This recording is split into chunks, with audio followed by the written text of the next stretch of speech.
You know that feeling when you open up your bank app on a Sunday night after a long weekend in the summer and you feel your stomach drop? You had a great time, sure, but somehow $400 or $500 vanished and you have absolutely no idea where it went? That's exactly what I'm going to help you fix today before summer even starts.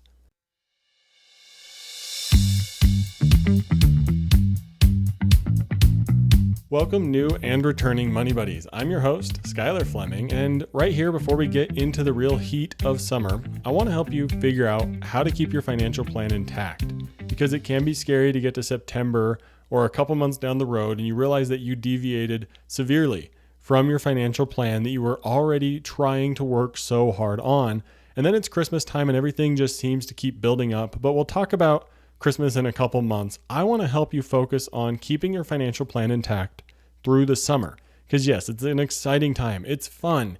It's warm outside. It's a time to spend money, have experiences, and go on those vacations that you've been saving so hard for. So how do you make sure your financial plan actually stays on track? That's what I'm going to help you with today. Because helping people build this plan and actually stick to it is one of my favorite things that I get to do with clients. Because for my wife and I, we're focusing on saving for adoption right now, and we've had to make our own fair share of tight choices when it comes to summer spending this summer. So right now we're doing a lot more camping and cheaper activities and free activities, which we're going to talk about in today's research. But a lot of our bigger trips like flying and hotels and other big expenses, those are postponed. And that's because we want to stay on track with our financial plan. And if I can do it, you can do it. And I'm going to show you how.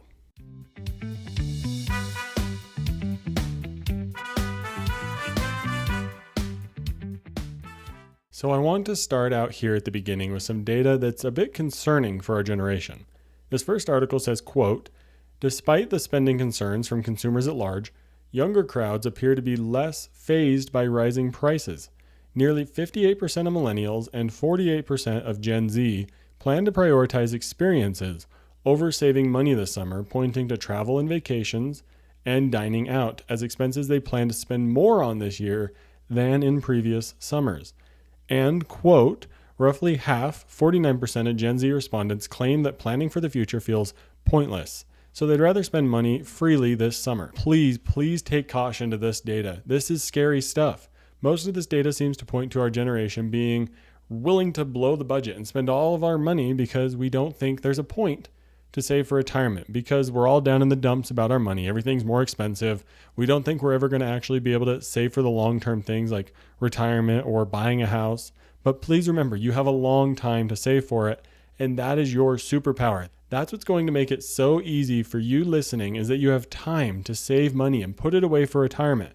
That's the difference here. That's why I don't want you to just blow your budget because saving for the future feels pointless, because trust me, it's not. But trust me, if you start putting your money away now, your older self is going to thank you 100 times over or more, because you will actually be able to retire. You're not going to have to live with your parents, and you may even potentially retire before them. So please don't be part of the crowd that just blows all your money on experiences this summer. And I'm not going to say don't spend any money on experiences. I'm going to help you here in just a moment learn how to save for these trips and learn how to actually say no to the ones you don't want to do yet in today's case study. There's a lot of great things coming, but please, I really want to emphasize that it is not pointless to save for your future. It's the best thing that you can do right now because you have so much time to save. So don't be part of the data that just goes out spending your money freely, thinking there's no point to save for the future. There is, and there's a way you can balance both sides of this. And now that we know what the data says about our generation, I want to help you figure out what to actually do about it. Because this awareness of this new data without a plan, that's just stressful. So let's get into talking about how to control your spending and save for the future with this article from NerdWallet about 7 ways to keep your summer spending craze under control.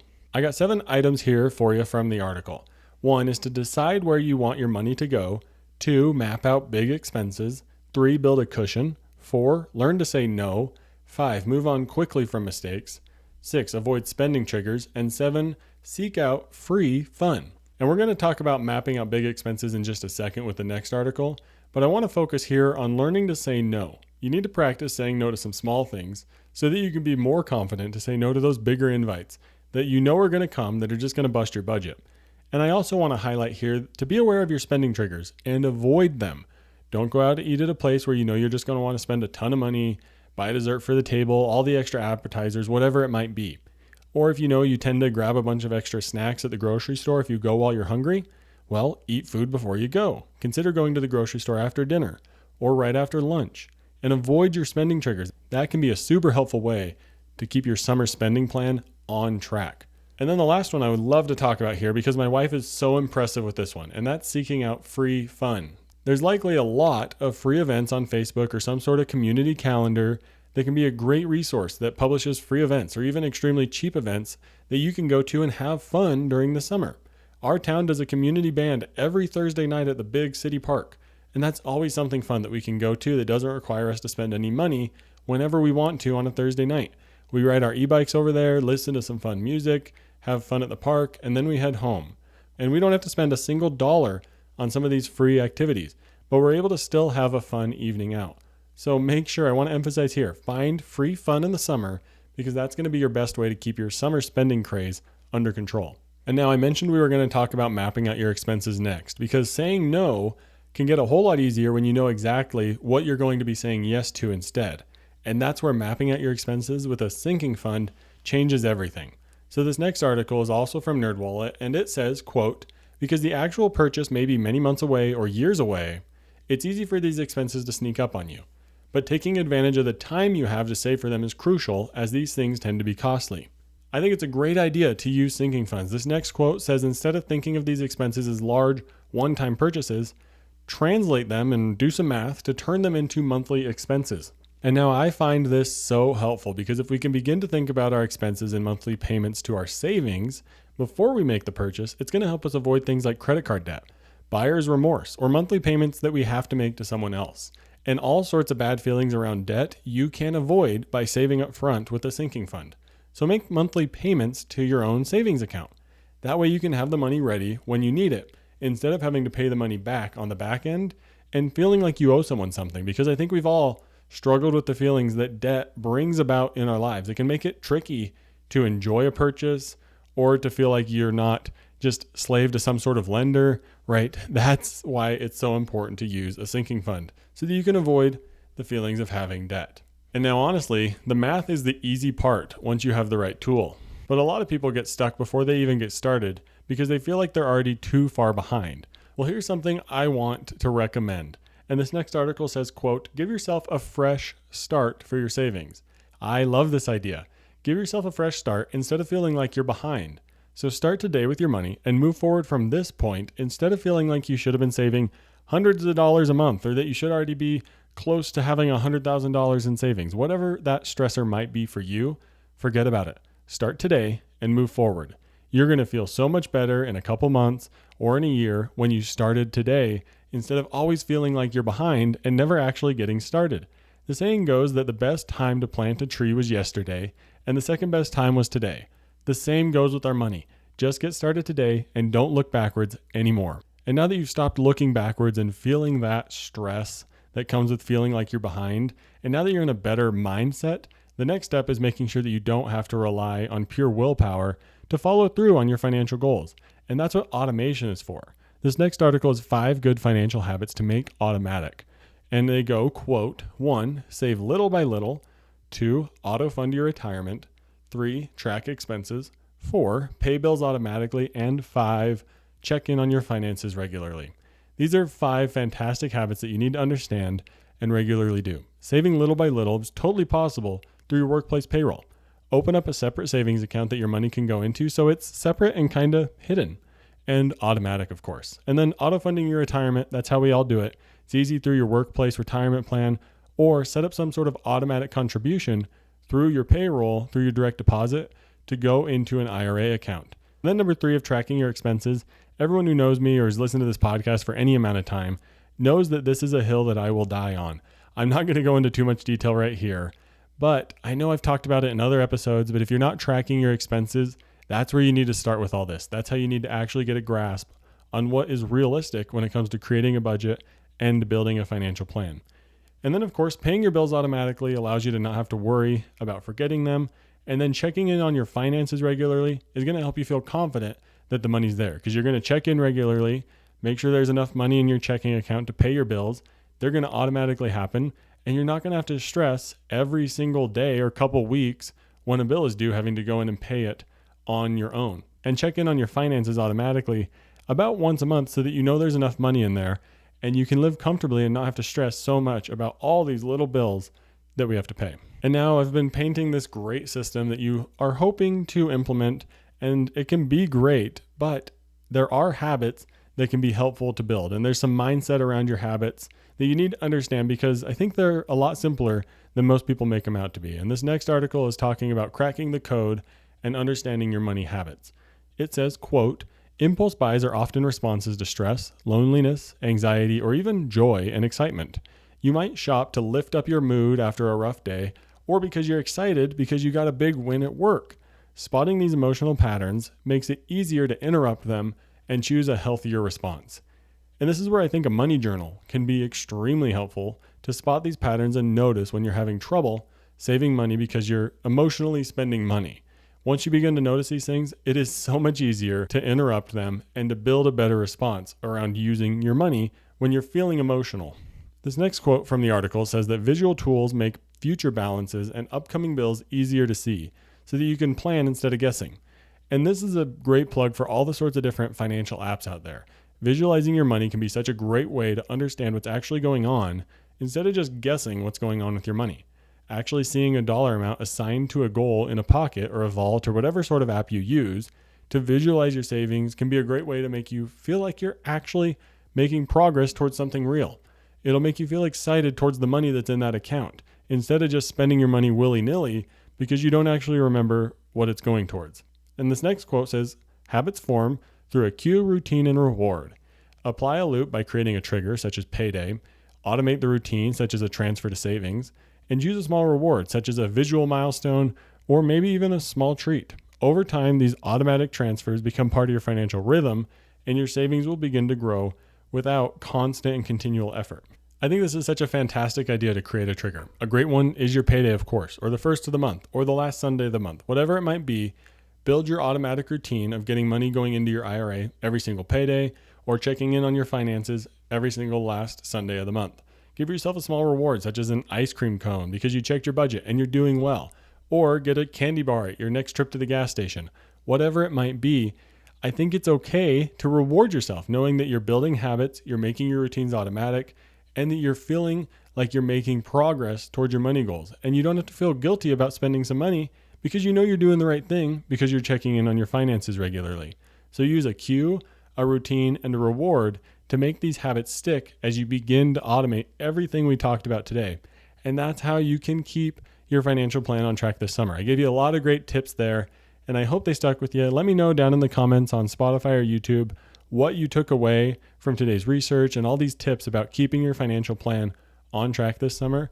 Up next, we have a great case study that's going to give you an example of how to say no when all your friends want to go on all these different trips and the group chat's blowing up, right?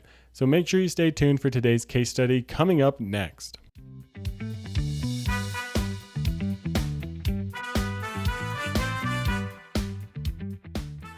Let's get into today's case study that is about Cole. Cole's a 26-year-old making about $68,000 a year. He's been doing a solid job building his financial foundation. He has a great emergency fund. He's contributing enough to get his 401k match. He has a dedicated high-yield savings account where he's wanting to build up some savings to go on a trip to the Utah National Parks. He's looking to go to Zion, Bryce Canyon, and Arches. It's been a bucket list item for years for him, and it's finally starting to feel real. And then, like I mentioned earlier, his group chat blew up. All of his friends wanted to do these trips, and they had 4 trips planned over the summer. That's a lot. There was a long weekend in San Diego in June, a music festival in July, a cabin trip in August, and then a trip to Vegas over Labor Day weekend. Some are cheap, some are not, sure, but all of them together add up very fast. And that's when Cole started to panic. He wants to go. He doesn't want to say no, right? Who wants to say no to our friends and a fun trip? But he also doesn't want to give up this bucket list trip that he's been saving for so long that he knows by the end of the summer is going to be very close as it comes around next year. And now I won't bore you with a bunch of numbers, but just know that Cole has about $1,500 in flexible spending, and he puts about $300 a month towards his Utah trip every single month and then uses the rest for other spending. And of course, his needs are taken care of, but I want to talk about that piece between the $300 and his other spending and going on all these trips with his friends. The problem isn't that he can't afford these trips. The problem is that he doesn't understand the math yet. He hasn't set any boundaries around his friends to say, no, I don't want to go on this trip because I can't afford it right now because I have other goals. And he's just operating on stress and anxiety at this point, thinking he needs to do all these things and not quite sure if it's actually practical. So let's set up this problem. Cole sits down and does the thing he's been avoiding. And I think all of us avoid this at some point. He actually prices out all 4 trips and figures out how much they're going to cost. The San Diego trip is about $350. The music festival is closer to $500. The cabin trip is an even split of $200. And the Vegas trip is probably going to be about $600 or more because Cole is actually honest with himself here. Who's going to limit how much they spend in Vegas, right? So with all 4 trips, Cole's looking at about $1,650 over the summer. So then he calculates what he's going to need for his bucket list trip to Utah. He calculates that one's going to be about $2,400, and he wants to leave in June of next summer. That gives him about 13 more months to save. And yes, he already has $1,800 saved, which means he realizes that he only needs $600 more, which is less than $50 a month to hit his goal. And now you're probably having the same realization that Cole has. He can hit this goal easily. $50 a month isn't that difficult with his extra money that he has for discretionary spending. Cole, this whole time, has been treating Utah and these upcoming summer trips as an either-or problem, that it was black and white, that he either wasn't going on all of the summer trips this year or that he couldn't go on his trip next year. But now that he did the math, it doesn't have to be that way. He decided to drop his savings for his Utah trip from $300 a month down to $50 a month since he knows he's on track. That frees up money for him to put into a separate sinking fund for this summer. And over 4 months, he builds that up to $1,000, combined with trimming some of his discretionary spending so that he can actually try to put enough money away to go on these trips. He gets that sinking fund up to about $1,300, which is less than the $1,650 in total trip costs. So he makes the choice to skip the Las Vegas trip and go on the other ones because it's the most expensive, it's the furthest away. He'll still have a great time on all the other trips this summer, and Vegas honestly is the one he's not too excited about. But he's able to easily say no to his friends because he has a plan. It's not just this guilty no because he feels like it and doesn't really want to go. He knows that it's a part of his plan to skip out on Vegas, have fun on these other trips, and still have his bucket list Utah trip next summer. Now, what are some of the habits that Cole can put in place throughout this upcoming summer to keep this plan on track? Because it could be very easy to tap into that Utah sinking fund and spend that money. So Cole decides to set up that summer sinking fund for his Utah trip and his summer coming up. He puts money into them automatically through an automatic transfer when his paycheck comes in, and then he doesn't have to think about it, and he doesn't have to rely on willpower to save his money. He also does a quick check-in at the start of each month to make sure all of his funds are on the right track and that he has the money in there that he needs. This becomes a great way for him to make decisions around other discretionary spending. If he feels like he can save a little bit extra, then he knows he's going to have some extra money to spend on these trips. If he feels like he needs to keep things a little tighter this month, he knows that maybe he can't afford to renew a certain streaming subscription or whatever it might be. And then the other thing that I think is a fantastic tip here, before each trip, Cole sets himself a spending cap and puts it down in his notes app. For San Diego, it was $400. For the festival, it's $550. And for the cabin, it's $250. And now, having written down that number before going on these trips means that the spending decisions are already made. So when that peer pressure comes up or a good time is just a $50 purchase away, you know that you need to stay within that number that you've already written down. And here's the real awesome habit. Cole kept his 401k contribution the same the entire time. He never even thought about it. He didn't even consider it as an extra source of cash because it was automated before he even began building this plan. So now the result of all this is that by Labor Day, Cole had a fantastic summer on 3 trips, stayed inside the budget for 2 of them, and went slightly over on one of them by about $60, which is okay because his summer sinking fund had that extra money in there.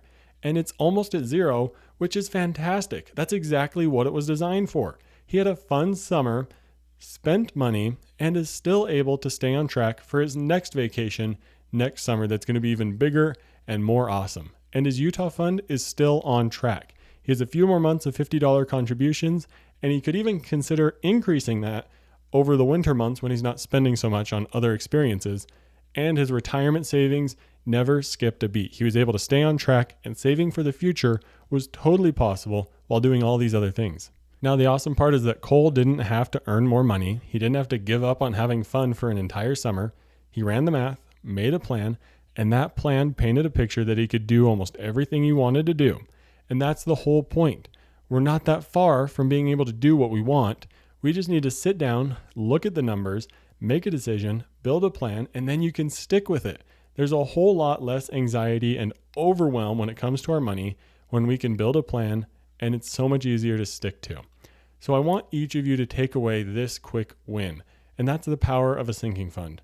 In today's case study, once Cole realized that he was going to be able to keep putting away just $50 every single month, that allowed him to relax and use his money for other things. So use math to your benefit and realize just how much money you actually need to save so that you know when you have more than that, you can do whatever you want with it. And that does it for today's case study. I hope you enjoyed today's episode. We're going to wrap it all up and tease next week's millionaire episode next.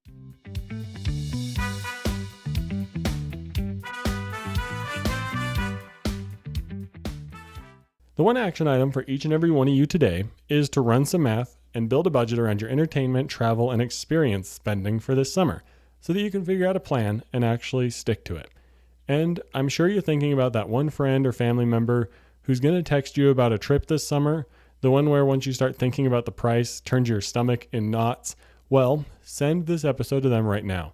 You're probably not the only one in the group or your family trying to figure out how to have fun this summer without blowing everything up financially. So share this episode with them and let's all figure this out together so that we can stay on track with our financial plan while still having fun. And if you need any help running the math or figuring out exactly where your summer fun fits in your financial plan, let me know. Use the email at the bottom of the show notes. Send me a quick email and let's have a conversation about how you can still have fun while keeping your financial plan intact. And next week's episode, I'm going to teach you exactly how to automate your way to financial success. You're not going to want to miss it. Make sure to subscribe because it's going to be a fun one where I'm going to teach you how to become a millionaire automatically. Thank you for listening to this week's episode of Financial Planning for Young Adults. I'm your host, Skylar Fleming. Have a great week. And hey, quick heads up. This podcast, it's meant to be educational and it's for entertainment purposes. It's not personalized financial advice for your specific situation. So before you go out and make any big money moves, make sure you chat with a qualified financial professional who knows your full financial picture.